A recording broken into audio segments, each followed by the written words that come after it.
My grandmother told me stories when I was small enough to still believe the dark under my sleeping shelf held teeth. She said, "Do not stray past the ring lights. Do not wander where the humans walk. They do not sleep like we do. They do not stop like we do. They feel pain and still keep walking, as if pain were nothing more than a small stone in their shoe." I laughed at her back then. We all did.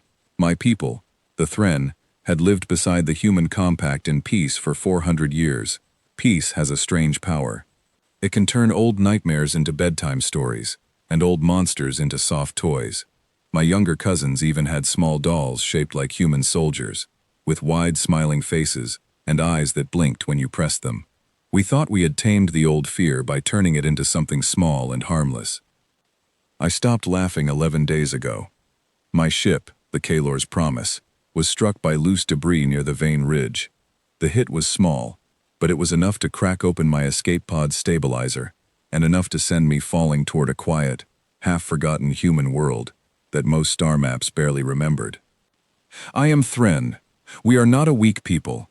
Our bodies are covered in strong plating, and our home world has heavy gravity that makes most visitors feel tired just standing still. I say this so you understand what it means when I tell you that those 11 days, lost on a human world, were the closest I have ever come to understanding what my grandmother meant. The old records called that planet a reclaimed memorial world. I did not understand what that meant until I saw the trees. They grew in long, straight rows, too straight to be natural. I did not know yet that this land had once been a battlefield, long before I was born, back when my people and the humans first met each other, and everything went wrong in the worst possible way. It was a war that neither side truly wanted. It began from a simple misunderstanding, the kind that could have been solved with one calm conversation. Instead, it grew into years of loss on both sides, until someone finally stopped and asked the other side what they actually meant. By then, it was too late to undo the damage. All that world had left now were rows of trees planted to remember what was lost, and long stretches of silence where nothing but wind moved. I did not know any of this yet. I only knew that my throat was dry, my suit's air system was failing, and there was a small light glowing far ahead of me. I hoped it was a shelter. It was not a shelter. It was a signal beacon, and standing beside it, waiting with a strange, quiet patience, was a human. I want to describe her the way my grandmother might have. In my memory, she seemed taller than she truly was. Her skin was a warm brown, like old amber stone. Her hair was pulled back tightly. Along her jaw, she had a long, thin scar, worn plainly, without hiding it and without explaining it. It was simply a part of her, the way gravity is simply a part of a heavy world. She did not come at me with fear or anger. That alone broke everything I thought I understood about her kind. "You are from the Compact," she said, in clear, careful Thren language. It was not a question. I could not answer. My translator device had cracked during the crash. She crouched down slowly, an action I did not understand the meaning of until much later, and placed a small container of water and a strip of dried food in front of me. Then she waited, without moving, until I finally reached out and drank. Her name was Rian. She told me she worked as a caretaker of that quiet memorial forest, walking its paths, checking old markers, making sure the land stayed peaceful and remembered.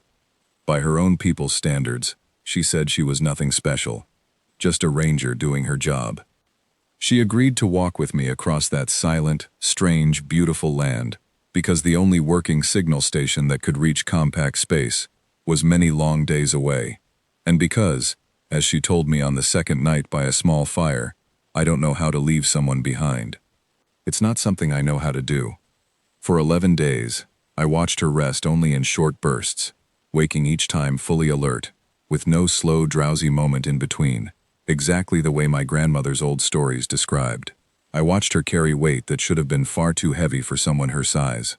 On the 6th day, my leg gave out while crossing a rocky slope, and without pausing to think, she lifted me onto her back and carried me across, even though I was easily twice her size in armor and mass. I felt her heart pounding hard and fast against my shoulder the entire way, and I understood then that it was not easy for her at all. She simply refused to let that stop her. On the 9th day, we were followed by a large, wild creature native to that world, something with too many teeth and too much confidence in its own strength. I froze completely, unable to move. She did not freeze. I will not describe exactly what happened next, only that afterward, she sat quietly for a long while, staring at nothing. When I finally found the courage to ask if she was all right, she said something I will never forget. "I don't enjoy dealing with danger like that," she said. "I'm just quick to decide when something needs to be handled, faster than most things expect." That sentence stayed with me long after we parted ways. On our last night together, near the edge of that long, quiet forest, she built a small fire. She told me it was an old habit, kept alive even though her people no longer truly needed fire for warmth or safety. "Some habits you keep," she said, "not because you need them, but because they remind you where you came from." She asked me, gently, what stories my people told about hers. So I told her everything. I told her about the fear of sleepless nights, about the idea that pain meant nothing to them, about the belief that one single human, alone, was somehow more dangerous than an entire group of any other species, simply because a group could be reasoned with, while a single human would simply decide something needed to be done, and then it would already be done before anyone could argue. She laughed softly, a tired but warm sound, and added another branch to the fire.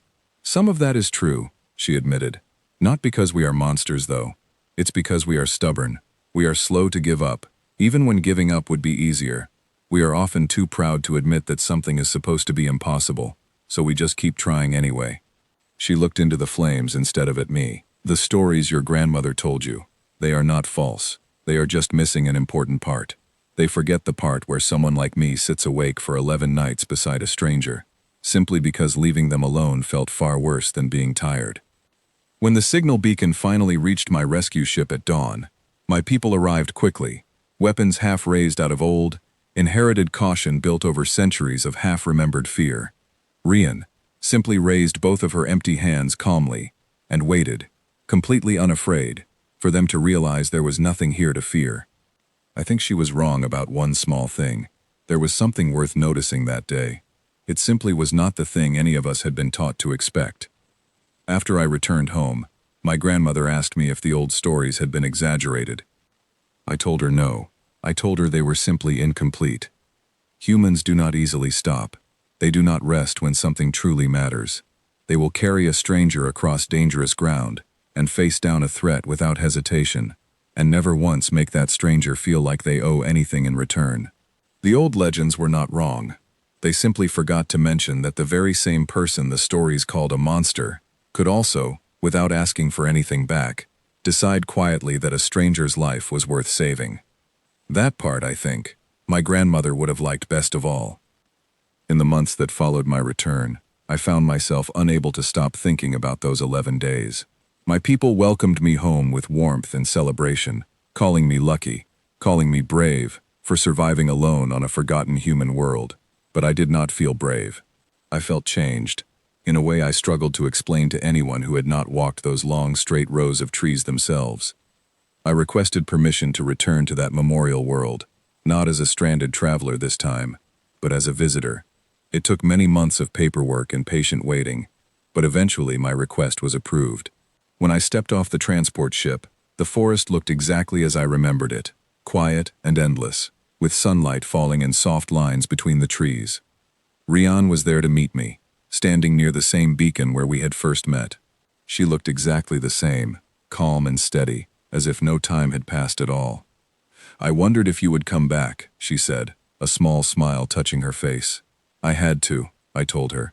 "I could not stop thinking about this place, about you, about everything I learned here."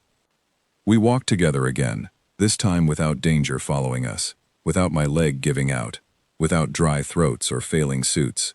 She showed me parts of the forest I had never seen during my first difficult journey. She showed me a quiet lake, still and clear, reflecting the sky like glass.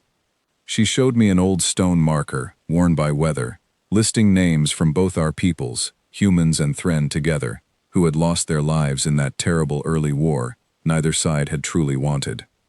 "This is why I stay here," she said, running her fingers gently over the old worn letters. "So people remember." Not the fighting itself, but what came after. The choice both sides made to stop, to understand, to build peace, instead of continuing something neither side could win. I asked her something that had been sitting heavily on my mind since that first night by the fire. Why did you help me? You did not know me. I was a stranger from a people your own history could have taught you to fear. She thought for a long moment before answering. Fear is easy, she finally said. It is simple, and it feels safe. But choosing to help someone, even a stranger, even someone your history says you should fear, that takes something more. I think that choice is what actually keeps peace alive, more than any treaty or agreement ever could. Her words settled into me slowly, the way water settles into dry ground. Over the following weeks, I stayed on that quiet world, helping Rian with her work as a caretaker of the memorial forest. I learned to read the old markers, to understand the names carved into stone, to hear the small stories hidden behind each one. Slowly, I began to understand that this forest was not just a place of old sadness. It was also a place of quiet hope, built carefully out of the wreckage of a war that should never have happened. One evening, as we sat together watching the sun sink behind the long rows of trees, Rian asked me a question of her own. What will you tell your people now, after seeing all of this? I thought carefully before I answered. I will tell them the truth, I said. I will tell them that the old stories were not lies, but they were never the whole picture either. I will tell them that strength does not always look like fear, and that kindness can live inside even the parts of a story that once frightened us most. She smiled at that, a warm, quiet smile that reminded me of the very first night she had waited patiently while I drank water from her canteen, asking for nothing in return. Eventually, the time came for me to return home again.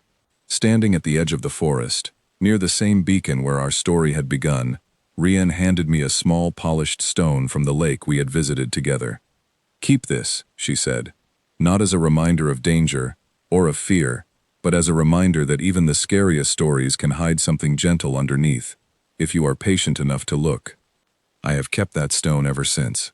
It sits on a shelf in my home, beside old family items passed down from my grandmother.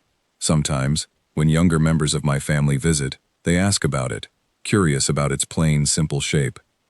I tell them the story, the whole story this time, not just the part about fear and danger, but also the part about patience, about quiet strength, about a stranger who chose kindness over caution, and about a forest that remembers both loss and hope in equal measure. My grandmother, now much older, still enjoys hearing me tell it, even though she has heard it many times before. Each time, she listens closely, especially to the part about the fire on that final night, and the quiet words Rian spoke about habits kept simply to remember where one came from. Your human friend sounds wise, my grandmother told me once, after I had finished telling the story for perhaps the 10th time. She is, I agreed, wiser than any story ever gave her credit for.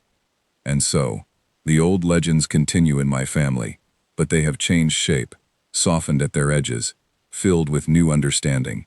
The stories still speak of monsters called humans, but now, when I tell them, I make sure to include the part the old stories always left out, the part where the so-called monster sat quietly through 11 long nights beside a frightened stranger, asking for nothing, expecting nothing, simply choosing, again and again, to help.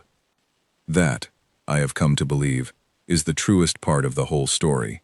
Not the fear, not the danger, but the quiet, steady choice to be kind, even when kindness is difficult, even when kindness is inconvenient, even when kindness is offered to someone who has been taught, for their entire life, to be afraid. The legends did not lie. They simply never told the whole truth. And now, thanks to those 11 days, and thanks to a patient ranger named Rian, who once waited calmly beside a signal beacon in a quiet, memorial forest, I finally understand what that whole truth actually is.